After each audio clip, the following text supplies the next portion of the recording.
ડભોઈમાં રાજવી પરિવારના 2 સભ્યોને મારપીટ અને મારી નાખવાની ધમકી આપવાના ગુનામાં 1 વર્ષની કેદની સજા ફટકારવામાં આવી છે.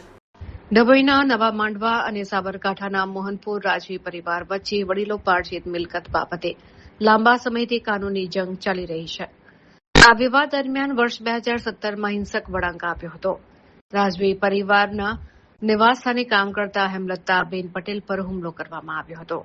આક્ષેપ મુજબ મોહનપુર સ્ટેટના રાજવી પરિવારના મીના કુમારી જ્યોતિન્દ્રસિંહ પુવાર અને તેમની દીકરી હિના કુમારી દ્વારા મારપીટ કરી ગંભીર ઇજાઓ પહોંચાડવામાં આવી હતી, જે અંગે ચાંદોદ પોલીસ મથકે ફરિયાદ નોંધાઈ હતી. ડભોઈના અધિક ચીફ જ્યુડિશિયલ મેજિસ્ટ્રેટની અદાલતમાં કેસ ચાલતા તમામ સાક્ષીઓ અને પુરાવાઓ ચકાસવામાં આવ્યા હતા. કોર્ટે મીના કુમારી પુવારને આઈપીસીની કલમ 504 અને 114 હેઠળ દોષિત ઠેરવ્યા છે અને હિના કુમારીને આઈપીસીની કલમ 323, 506, પેટા કલમ 2 અને 114 હેઠળ તકસીરવાર ઠેરવ્યા છે. અદાલતે બંને આરોપીઓને 1 વર્ષની કેદની સજા ફટકારી ન્યાયિક ઉદાહરણ પૂરું પાડ્યું છે. વર્ષો જૂના આ પારિવારિક વિવાદમાં કોર્ટના આ આકરા વલણથી સ્થાનિક પંથકમાં ચકચાર મચી ગઈ છે.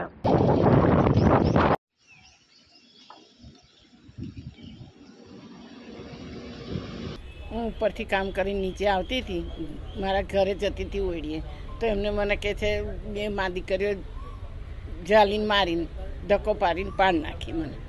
પછી પેલા 2 નોકર હતા એ કરવા, પણ એમનેથી તો અવાય ના, એટલે પછી મેં ઊભી થઈને એક બાજુ બેસી જઈ. પછી દાદા ઉપરથી આવ્યા કે હું કામ મારો છું, કામ મારો, કોઈ બોલ્યું ના, એમ ન હતો હગવાથી. પછી પોલીસ કેસ કર્યો, મને માર્યું એને. પછી દાદા દવાખાને લઈ ગયા 108 બોલાવીને. પછી એને જાતે માર્યું હાથે ને, એને અમારી પર કેસ કર્યો. હવે જે કોર્ટમાં ચુકાદો આવ્યો છે, શું લાગે છે કે ન્યાય મળ્યો કે મળ્યો નહીં? એમને સજા થઈ, અમે છૂટી ગયા. શું નામ બા તમારું? હેમલતા. રાજરતનસિંહ રાજેન્દ્રસિંહજી છે. હું માંડવા જે રાજ પરિવાર છે એનો મુખ્ય સભ્ય છું, અત્યારે છું સદસ્ય. હવે અમારો જે નવો પેલેસ છે, નવો બંગલો છે, એ ગામના બહાર મારા દાદાએ બન્યો હતો, મારા નામ ખુશાલસિંહજી. હવે એની મેટર એવી છે કે હું ઉપર રહેતા હતા અને નીચે અમારા મોટામાં રહેતા હતા, જેમને કોઈ સંતાન નહોતું, દીકરી એ નહોતો, દીકરી નહીં. તો એમના ખેતી કરવા માટે એમના બહેનનો છોકરો છે મોહનપુર, ત્યાંથી બોલાયો અને એના સાથે અમારા નાના કાકા સાહેબે પોતાની દીકરીએ પરણાવી હતી. એ 2 સંબંધો હતા. એટલે નીચે આવીને રહેતા હતા અને ખેતીનું કામ એમનું સંભાળતા હતા. અમને એવું કે વડીલો પાર્ટી છે એટલે અમે મેન કુટુંબી થઈએ, એટલે ભવિષ્યમાં અમને જ મળવાનું છે. પણ આને કંઈ લખાણ રજૂઆત કરીને અને બહાર વેચવા ફરતા હતા, અમને જાણવા મળ્યું.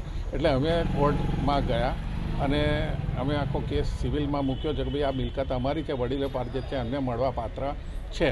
ત્યાર પછી એ લોકો એમને અહીંયા કે બહુ પ્રકારે હેરાનગતિ કરી. અમારા માણસો આવતા હતા, એમને ધમકીઓ આપતા હતા, ઉપર કામ કરવા નહીં જવાનું એવું કહેતા હતા અને બહુ હેરાન કરતા હતા. પણ અમે તો ન્યાય પર અમને ન્યાયાલય પર અમને ભરોસો હતો, એટલે અમે તો કોર્ટને પકડી જ રાખી હતી.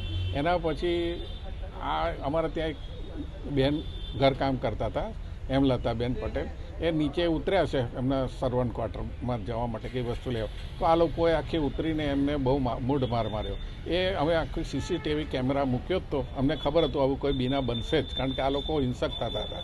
એટલે અમે આખું કેદ કરીને એની સીડી બનાવીને આખી મેટર અમે કોર્ટમાં મૂકી, એનો ફોજદારી કેસ કર્યો એમના પર. કારણ કે આજે એને મારી, કાલે અમારી સેફટી અમારી સેફટી, કારણ કે કાલે ઉઠીને અમારા પર પણ હુમલો થઈ શકે છે. એટલે એ લોકોએ કેસ લડે, એ લોકોએ સામે કેસ કર્યો એમના પર કે આ હેમલતાબેને અમને પણ મારે છે અને અમારે 2 નોકર હતા, જીત અને શંભુ, એમના પર પણ આટલા 75 વર્ષના વયોવૃદ્ધ હોય જે ચાલી નથી શકતા, એ કોને શું મારી શકે? જજે તો જોયું અને એમના પાસે કોઈ એવિડન્સ નહોતું. અમારા પાસે તો આખું એવિડન્સ હતું, કારણ માર્યા હોય તો એવિડન્સ હોય ને. એટલે એમના પાસે સીસીટીવી કેમેરા એમને ગોઠવેલા, પણ એમના પાસે એવિડન્સ, અમે એવિડન્સ મૂક્યું એટલે અમારો તો નિર્ણય આવ્યો. અને જે સામેના પક્ષવાળા છે, હિનાબેન છે, એમને કે 1 વર્ષની થઈ અને મીનાબેનને કે 2 વર્ષની સજા થઈ છે જેલની અને 1 લાખ રૂપિયાનો દંડ થયો છે. પણ હવે પ્રશ્ન એ છે કે આવી રીતે હુમલા થાય તો કાલે ઉઠીને અમારી સેફટી શું? એટલે પોલીસે પણ આની કંઈ તકેદારી લઈને અમારી સેફટીનું ધ્યાન રાખવું જોઈએ. અને આનું ધ્યાન કે કાલે ઉઠીને અમને કંઈ થાય તો એના જવાબદાર આ લોકો મોહનપુરવાળા હોવા જોઈએ. એટલી મારી અરજ છે. બસ.